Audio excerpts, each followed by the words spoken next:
What's up guys? So as I warned you before, I'm in the same t-shirt again for this vlog because I'm trying to record a lot of my vlogs in one go while I've got makeup done and I look halfway presentable. So please forgive me for this apparent lack of effort I have made. I promise there is actually effort going in behind these, and if I took myself more seriously I might make the effort to try and change up my hairstyle or my makeup or my clothes between takes, but I am not that person, so let's not pretend otherwise. So when I told you guys on Instagram I was going to try and do some more vlogs, I asked you what you wanted to see very specifically, as opposed to just something about TKB or writing advice. And one of the responses I got quite frequently was, how do you start writing a book?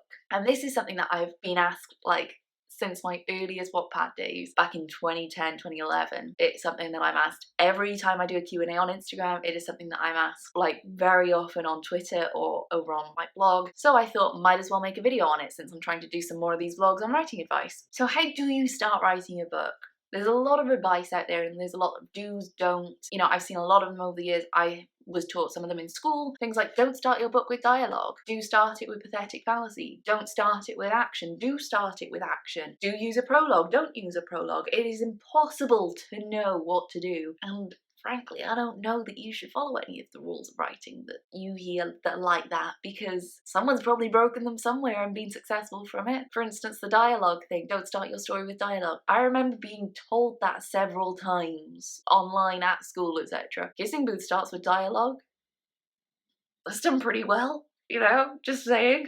What I'm trying to say is there's no strict formula to follow, and of course you might find all these rules and things like that very helpful, and by no means am I going to present you with a set of rules now. I'm just going to try and offer you a bit of a helping hand, a bit of guidance to help you get kick-started writing your story. So when I thought about it, there were three things that I wanted to say about how to start a book, and there are three things that I try to always do in mine. The first one is introducing your characters. So you can do this in a whole myriad of ways. You can plunge them right into the action. You can set it up with a prologue so that you kind of get an inkling of what the mystery is and who that character really could be. Here's the thing, when I was growing up and I was being taught how to write a story in English lessons at school, or you know, seeing advice online or whatever, it would be fairly consistent of this whole idea that you should introduce your characters with like description of them and what they're like and what their background is and tell all their backstory. And the thing is, you really don't need to. You can if you want, again, by all means, do what you want. But I kind of grew up thinking that was the formula, and it just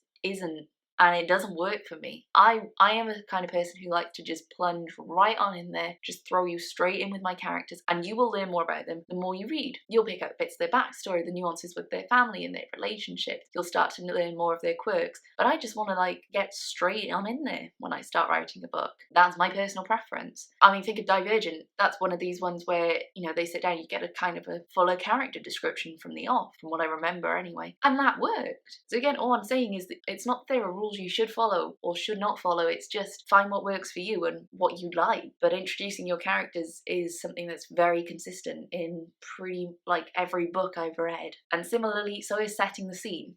So whether this is through pathetic fallacy, which I always hated having to do at school, or whether it's by describing the setting that your character is in, or whether it's just those little details that you add. For instance, first line of Harry Potter, Mr. and Mrs. Dursley of number 4 Privet Drive were proud to say that they were perfectly normal, thank you very much. That immediately tells you that there is something not normal going on in this book, you know? And that might be all you want to do in that first chapter, is that indication of what kind of world you're building here.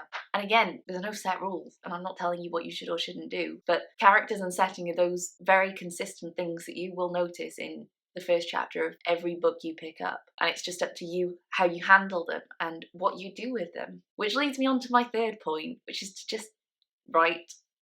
Just go and write it. A lot of people message me because they're stressing over what their first line should be. Don't is my short answer. Just crack on, write something else. You can change it afterwards, because that's the big thing, that once you've got that first chapter you can carry on writing, and later when you've got a full manuscript you will know what in that first chapter needs to change. You'll probably understand your characters, your setting much more by then, to build that first chapter in a slightly more compelling way to hook your readers. A lot of people will say to me, you know, they spend a lot of time on their first chapter, which is fine, but if that's as far as you're ever getting, at the end of the day it's just holding you back from writing the rest of the book. And, you know, sometimes I cut my first chapters out entirely, sometimes they get completely overhauled, sometimes they barely change at all. It varies from book to book. But the one thing that I've consistently done is written past that first chapter and then gone back to deal with what I don't like about it later. So if you want to start writing a book, just go for it, just start. And again, people message me a lot to ask about plotting their books and how they should plan them. I am what they call a pantser. I do not plot at all. I'm really bad at it. If you're a planner, by all means do that, but don't spend so much time on planning that you never actually write the book. You know, sometimes you just need to get stuck in and have a go at it. And if you were just waiting for a sign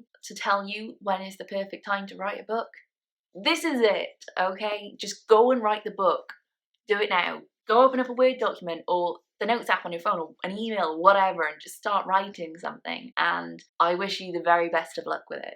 I'll be posting some more videos on different topics of writing advice soon. Hopefully, in those, I will be wearing a different t-shirt. I'll also try and talk a bit more about like productivity and what success looks like and all that kind of jazz. But I hope you found this useful. And like I said, if you are someone who is waiting to start writing a book, this is your sign. Go do it and have fun with it. So I hope you enjoyed this video. I hope you found it helpful. Let me know if you've got ideas for future vlogs you want to see from me down in the comments. You can find me on Twitter at Recalls. You can find me on Instagram at author Beth Recalls. And I'm also going to add a Pinterest link to my Writing Wednesdays board because I've been posting blogs about writing advice for years now, all under my Writing Wednesdays series. So you can just kind of scroll through the Pinterest board of them and see what jumps out at you or what you feel you need help with. So that's it from me this week.